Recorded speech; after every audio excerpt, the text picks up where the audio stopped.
In today's flip lecture, we're going to take a look at the causes of the Civil War after talking is going to turn into violence. And the start of this story is going to be in the Kansas-Nebraska territory, which will become known as Bleeding Kansas. But before we get into that, a quick biography. Stephen A. Douglas is going to be a senator from Illinois. His nickname is the Little Giant. He's known for his small stature and his very powerful speaking voice. He becomes the leader of the Democratic Party, and he's one of Chicago's first great politicians. He's going to be the architect of the Kansas-Nebraska Act, and his belief in popular sovereignty is going to come through. But ultimately, Stephen A. Douglas is going to be one of the most influential politicians of this time we're going to take a look at. And the question that Americans have to deal with in the 1850s is the question of the Kansas and the Nebraska territory. Settlers were very eager to move into that territory after it's discovered that it's very good farmland and there's a number of resources on it. But the South didn't really want Kansas and Nebraska to start turning into states because they were north of the compromise line, and the fear was that soon the free states would vastly outnumber the slaves. But Stephen A. Douglas really wanted to push for statehood for the Kansas and Nebraska territory, mostly because the Transcontinental Railroad, a railroad that would connect the east to the west, was being built, and the major question was, where was it going to go? One of the proposed routes would take the railroad through Chicago. And by taking the railroad through Chicago, it would actually make the city the center and the hub of trade between the East and the West in the United States, which would make Chicago very powerful. And so Stephen A. Douglas pushed very much for Kansas and Nebraska statehood for the purpose of putting the railroad through Chicago. And if you kind of take a look at the map, you can see how if you're going to go from east to west, you need to go through that Kansas territory if you're going to be going through Chicago. And so Stephen A. Douglas drafts a law called the Kansas-Nebraska Act that would provide for statehood for Kansas and Nebraska. It would open it up to build railroads as well as settlement from settlers from the east. This act also said that slavery in these two states would be decided by popular sovereignty, even though both territories were north of the Compromise of 1820 line. And so ultimately, what he is saying is that the Missouri Compromise is no more. And so the North became outraged by this, and they pushed back against this Kansas-Nebraska Act. But ultimately the act passed, which is going to lead to a very tough situation that's going to be known as Bleeding Kansas and also the Border War. And so for almost 10 years, from 1854 until the end of the Civil War in 1865, Kansas has its own civil war, where both pro and anti-slavery people are going to try to rush into Kansas in order to try to influence the popular sovereignty vote on slavery. And when they go into the territory, they also bring their weapons. Pro-slavery border ruffians, as they are called, from Missouri, storm into Kansas over the border in order to try to intimidate anti-slavery people and in order to try to swing the vote in favor of slavery. Anti-slaveries in Kansas, known as Jayhawkers, and similar groups are also going to arm themselves, which leads to the breakout of a mini civil war after the initial vote is held and Kansas votes to become a slave state.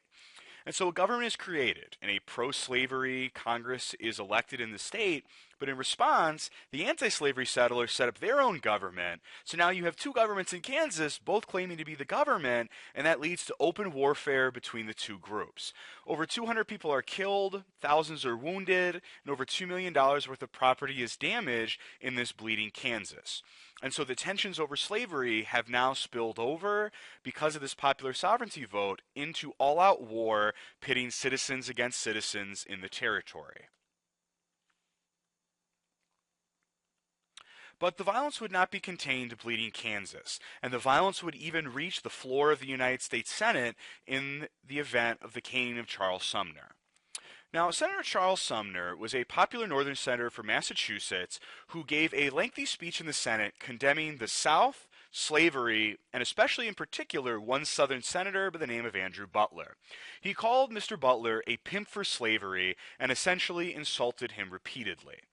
Now, Preston Brooks, who is a member of the House of Representatives, also happened to be Butler's cousin and decided that this kind of attack on his family's honor had to be kind of dealt with. Initially, he was going to duel Charles Sumner, but then he decided that Sumner was not on the same social standing as him, so he decided that the only thing to do was to attack Sumner in the Senate with his cane in order to make sure that Charles Sumner knew that these slights against his family honor could not go unpunished. And so on the floor of the United States Senate, Preston Brooks attacked Charles Sumner with his cane, hitting him repeatedly over and over, and he actually permanently cripples Charles Sumner through this beating. And so tensions, even between politicians who are supposed to talk and compromise, is going to spill over into violence in the U.S. Senate. But this reveals the deep divide in American culture between North and South, where Northerners saw this as proof of the negatives of Southern savage slave culture, and so Sumner becomes a martyr for the anti-slavery cause. Among Southerners, many are very proud that Brooks had defended the honor of the South. One newspaper wrote that Sumner should be caned every day. And actually, many admirers sent Preston Brooks new canes with encouraging messages saying things like, "hit him again." And so this caning of Charles Sumner, an incredibly violent event on the floor of the United States Senate, reveals these very deep divisions in American culture. Another thing that is going to reveal deep division in America is going to be a Supreme Court case involving a slave called Dred Scott. Now, Dred Scott was a slave who had lived for a time in Illinois and Wisconsin, which were both free states. And so he sued for his freedom, claiming that when he lived in those free states, he should have been freed by his master. And so this went all the way to the Supreme Court, and Chief Justice Roger Taney, himself a slave owner, ended up giving the majority opinion in which the Supreme Court ruled that slaves are not people, they are not citizens, they are property, and therefore they have no right to sue in American courts. And the second piece of the ruling said that the federal government could not ban slavery in any new territories. Though it has nothing to do with the case, the Supreme Court is trying to go on record saying that they believe that every state had the right to vote on slavery and that the federal government could not actually abolish it. And in his decision, Chief Justice Roger Taney wrote that, in the opinion of the courts, in the history of the times and the language used in the Declaration of Independence, that neither the class of persons who have been imported as slaves nor their descendants, whether they had become free or not, were acknowledged as a part of the people, nor intended to be included in the general words used by that memorable instrument, saying that the Declaration of Independence and the Constitution intentionally left slaves and also free blacks out of their definition of the people. And he also said that slaves had no rights which white men were bound to respect, and that the Negro might justly and lawfully be reduced to slavery for the benefit of the slaves themselves. And so Roger Taney's Dred Scott decision was decried by many in the abolitionist movement and celebrated by many in the South. And in response to all these tensions, in the year 1854, a new political party was founded called the Republican Party. And their platform was free soil, free labor, and free men, in that they opposed the expansion of slavery, they wanted to modernize the economy and favored high tariffs, and they wanted to give western lands to settlers and keep slave owners off of new territories. And so this party is going to set itself up in direct opposition to southern interests. And so by 1858, young Abraham Lincoln of Illinois had risen up in this new Republican Party, and he was their candidate to run for the Senate seat in Illinois. And in a very famous speech in 1858, before the Senate race, he gave a speech in which he said, "A house divided against itself cannot stand. I believe this government cannot endure permanently half slave and half free. I do not expect the Union to be dissolved. I do not expect the house to fall, but I do expect it will cease to be divided. It will become all one thing or all the other. Either the opponents of slavery will arrest the further spread of it and place it where the public mind shall rest in the belief that it is in the course of ultimate extinction, or its advocates will push it forward, till it shall become alike lawful in all the states, old as well as new, north as well as south." And so slavery became the centerpiece of the Illinois Senate race in 1858, pitting the powerful Stephen A. Douglas against the up-and-comer Abraham Lincoln. And the main issue of the election is going to be slavery and its spread into new territories. And so the two men agreed to hold a series of 7 debates across Illinois so that they could debate this issue and that the people of Illinois could then choose between the two men who they wanted to represent them. But these debates became national news, and they ended up being reprinted in newspapers word for word across the country. And so while Abraham Lincoln and Stephen Douglas are debating slavery, the country itself is using this to debate slavery within itself. And the debate comes down to the issue of popular sovereignty versus the issue of free soil. But ultimately in 1858, Douglas defeated Lincoln in the election, but Abraham Lincoln would be back in 1860 to accept his party's nomination for president. And so with tensions this high, sometimes all you need to turn tensions into violence and civil war is a spark. And that spark is going to come in the figure of John Brown. Now, John Brown is an interesting figure. He believes that he is given a mission by God to destroy slavery in the United States. And so John Brown takes it upon himself to originally go to Kansas, and he becomes one of the most feared anti-slavery fighters in the Kansas Territory, including attacking pro-slavery people with broadswords. John Brown and his family, his sons, make a new plan after leaving Kansas. The plan is to seize Harper's Ferry Arsenal, a store of weapons in Virginia, and to start a slave rebellion that would destroy slavery in the South. Now what happens is John Brown does raid Harper's Ferry. They take over the arsenal, but no slaves rise up to meet John Brown, and his slave rebellion is stopped by U.S. Marines, led by Colonel Robert E. Lee, you'll know him later, and they capture Brown, and he is eventually executed for treason.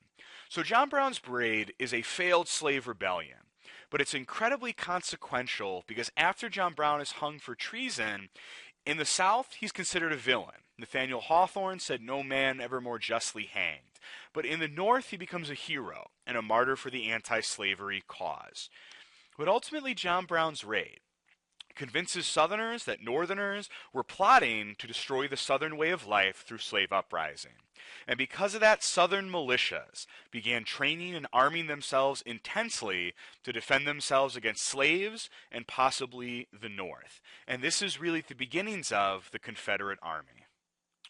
So after all that had happened in 1860, the United States is going to have a presidential election, pitting 4 candidates against each other in a race that is going to divide the country, as you can see from the map, by north, south, and even with the border states. And the 4 candidates are Stephen A. Douglas, John Breckinridge, Abraham Lincoln, and John Bell. Stephen A. Douglas and John Breckinridge both run as Democrats, which is actually going to split the Democratic vote between North and South. Abraham Lincoln runs as the Republican candidate, and John Bell ran on a new party called the Party of Constitutional Union. And as you can see, Breckinridge gets the support of the South, Bell gets the support of the border states, and Lincoln wins all of the North. And so the Republican Party under Lincoln is going to be a free soil party, opposing slavery in the new territories, but they are very clear that they do not support the immediate abolition of slavery. But they supported tariffs, and so therefore to the South, they see this as a Northern party representing Northern interests. And so when Abraham Lincoln is elected, with only 40% of the popular vote, but enough in the Electoral College to win, Lincoln is going to win without even being on the ballot in 10 of the southern states, which means that in 10 of the southern states, you could not even vote for Abraham Lincoln if you wanted to. And so for the South, they see the election as Lincoln as the last straw in a long series of northern abuses of the South. And so ultimately, they see the northern states electing a northern president with a northern agenda. And so after his election, the South Carolina's government voted to secede from the United States of America and declare themselves an independent nation. Believing that once Lincoln was elected, the North would dominate the South, they decided that they would leave and dissolve the Union itself. Following in their footsteps will be Mississippi, Florida, Alabama, Georgia, Louisiana, and Texas. And after the war is going to break out between the North and the South, Virginia, Tennessee, North Carolina, and Arkansas, a total of 11 states are going to join the Southern Confederacy. And so there will be no further compromise. The Confederate States of America were declared free and independent of the United States of America, and the seeds of war were sown. The Confederate States declare independence. They pass a constitution that gives the states more rights, as well as protects slavery. Elections are held, and a Confederate government is created with Southern Senator Jefferson Davis elected as the president of the Confederacy. And so this is the map. In 1860, after the United States had elected Abraham Lincoln president. And so in January of 1861, Abraham Lincoln takes the inauguration of president and takes the oath to defend and preserve the United States of America. He takes the oath at a time when half of the country has declared independence, and the issue of civil war loomed over the country. And in Lincoln's inauguration, he said, "In your hands, my dissatisfied countrymen, and not in mine, is the momentous issue of civil war. The government will not assail you. You can have no conflict without being yourselves the aggressors. You have no oath registered in heaven to destroy the government, while I shall have the most solemn one to preserve, protect, and defend it." And so Abraham Lincoln tried to avoid war, and in his conclusion, he said, "I am loath to close. We are not enemies, but friends. We must not be enemies. Though passion may have strained, it must not break our bonds of affection. The mystic chords of memory, stretching from every battlefield and patriot grave to every living heart and hearthstone all over this broad land, will yet swell the chorus of the Union, when once again touched, as they surely will be, by the better angels of our nature." But Lincoln's dream that the better angels of our nature would be touched are going to go up in flames in April of 1861 at the United States Fort Sumter, in which South Carolina's militia has surrounded, and soon the Civil War would begin.